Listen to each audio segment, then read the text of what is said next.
Many years ago, I would say I would be in my early 20s. I used to frequent a hotel in Edinburgh. It was called the King's, and it was at the top of Leith Walk at the end of Princess Street, in the east end of Princess Street.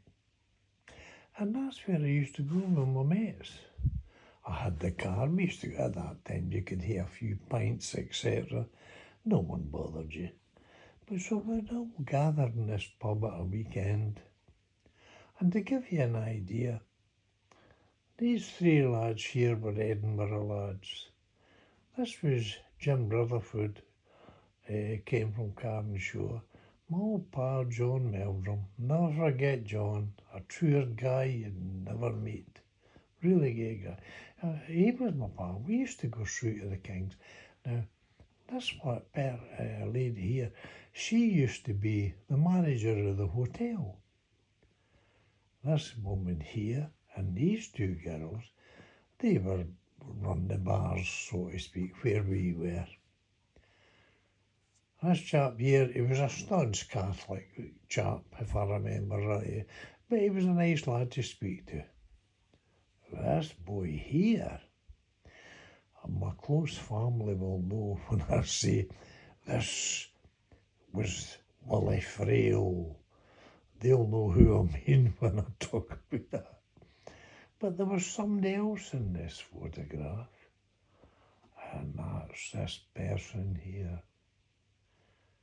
It's a lassie that changed my life. To let you understand, we used to go there for a wee drink, a carry on, play some music, basically enjoy yourself. That's all what it was.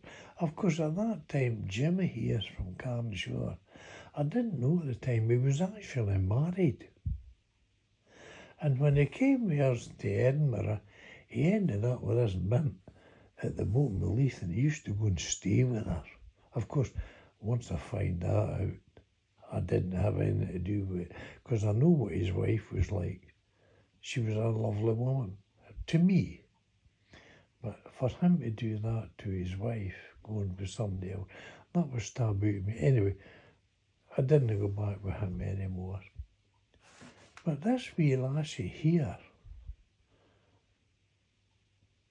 I looked at her and she looked at me, and there was a sort of clicking away. Everybody goes through that. I don't give a damn what they say, if it's true. But she was going with him. And he was a staunch Catholic. No that religion has anything to do with it, as far as I'm concerned. But I didn't know at the time she was going with him. Anyway, as the night progressed, we had a few pints, a good blather, a wee sing-song, all that sort of. I went to the toilet for a pee as usual. And when I came out the toilet, next door there was a woman's toilet. And who came out but this lassie here? And I looked at her and she looked at me and she smiled. And I smiled. So I don't know what it was. I went over to her and I says, listen, now, don't laugh at this. This is an old cliche, this. I says, listen, is there a waiting list to get a date with you? And she, I'll never forget, she just looked at me and she says, no. Do you want a date? I says, I love that. She says, do you know where Portobello Power Station is? I says, yes. That's before you go along. I must have it, yes. She says, well, I'll be there about 10:30 and I'll be getting off a bus there at the bus station, which is in front of the power station. I says, well, I could park the car further along and I'll be there. Right, okay. And then she walked away. And I says to myself, is she having me on? I mean, Portobello, that's a good wee bit down the road. Anyway, I went there. And the bus, you couldn't park near the bus stop. You had to go further along, and I parked along there. Then I got out like an idiot, and I'm standing there. Mind you, it was about 10:15. And I'm saying, oh, she's having me on. Is this what they call a dizzy? Anyway, 10:30, the bus turned up, yes, and she got off the bus. So I went over there and I says, well, of course I knew her name then, Anne. I says, Anne, hello. I says, now, what are you going for here? She says, I'm going home. I stay in Prestonpans. I says, where the hell's Prestonpans? She says, at the other side of Musselburgh.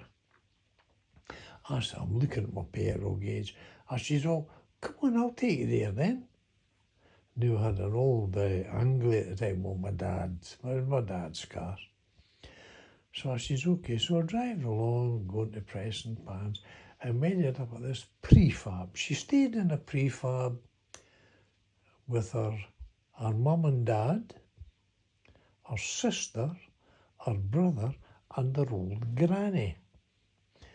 And I'm saying, oh, hell of a lot of that. But we sat outside, as young couples do, we cuddle, kiss, blah, blah, blah. And we made another date. Unknown to me that later on, our date ended up at the Prestonpans British Legion.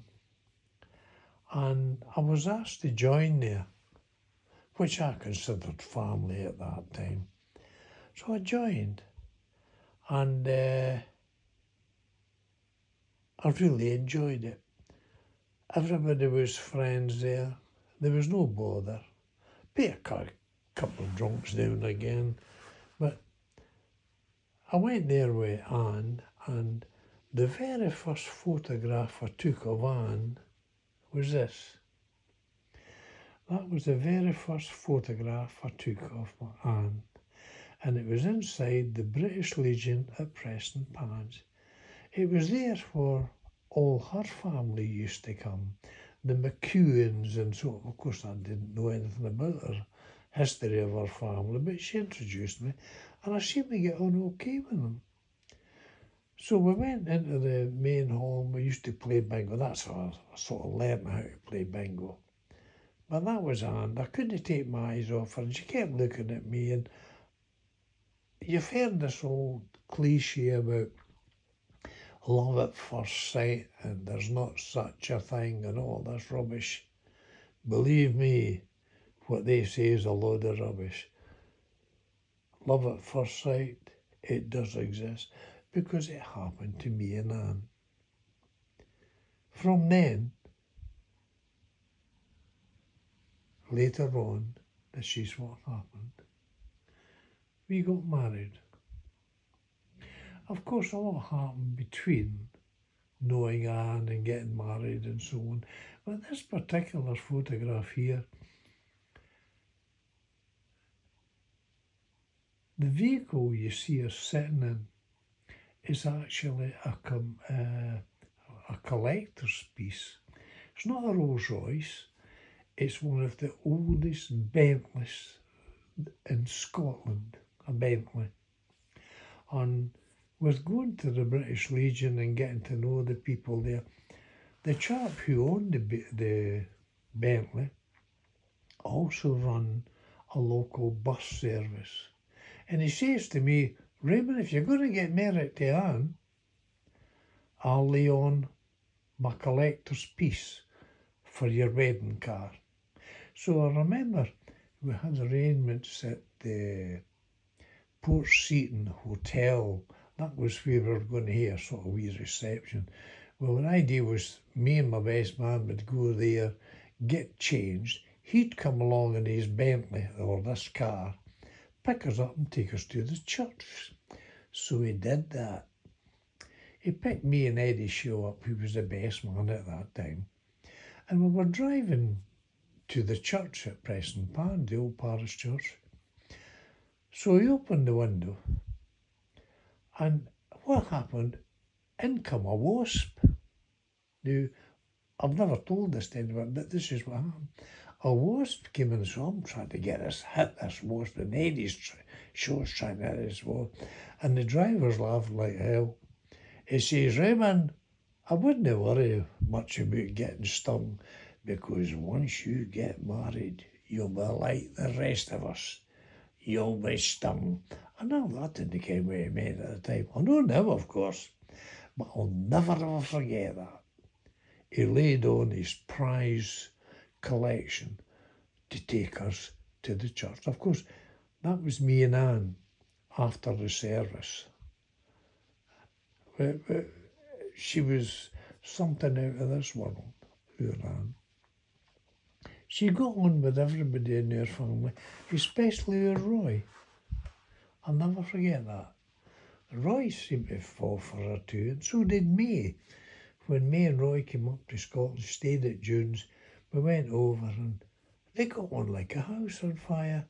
Well, maybe that's the thing with women. They do get on, or they don't.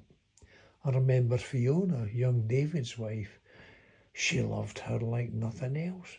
So Anne kept saying to me, they got on like a house on fire. But women's talk, I couldn't be more. I used to get out the bloody road. I used to love all me blether with David. David was on about motorbikes and all this sort of thing. And wee Michael, his brother, he was out of this world. I'll never forget, he had this, I think it was a wee Fiat. And he says to me, Uncle Raymond, I'm going to paint my car. I says, good luck to you, because I was into painting cars. So he done it himself. And I'll never forget this, Michael. He painted his car and he brought it down to seal me. And I says, Michael, that is bloody beautiful. That's my type of car. And he had an old, I'm sure it was a Fiat car, and they had painted it in the camouflaged colours. You know, the army camouflaged colours. And I says, Michael, I love that. And in my own way, I've always kidded Michael on about that. But Michael knows himself what I mean. But really, that was my life for many years, my Anne.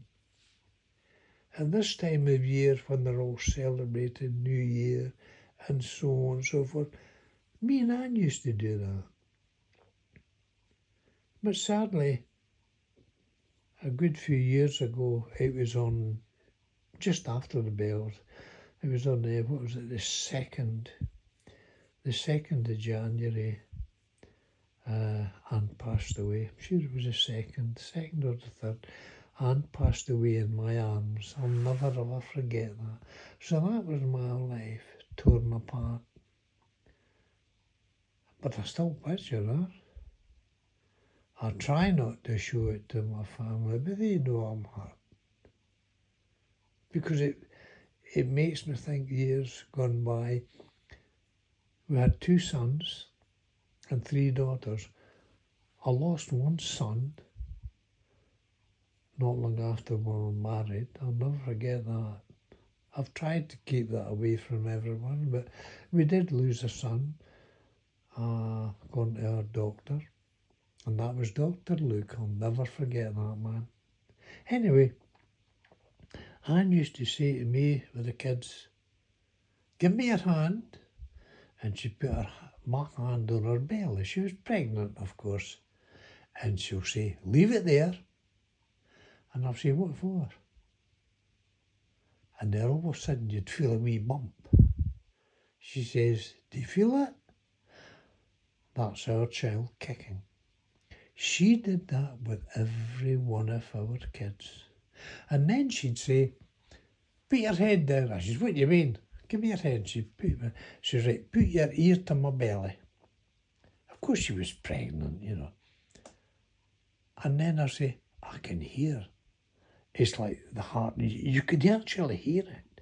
Then every now and again you go, boop. That was the kiddie kicking. And I says, my God, I felt that. She says, and that's you and I are kids. That's our family. Always stay together. But then again, she did say, I'll never forget it, she says what she wanted was to have a son and a daughter. That's what she did say, I remember that. But then again, life changes as you go along, you know. I'll never forget that wee darling there. Just look at her eyes. And nae lips are out of this world. My beautiful Anne. That's why at this time of the year, I can't really enjoy myself like most other people. It's all right saying the past is the past, but there are some things you just can't forget. Bye for now.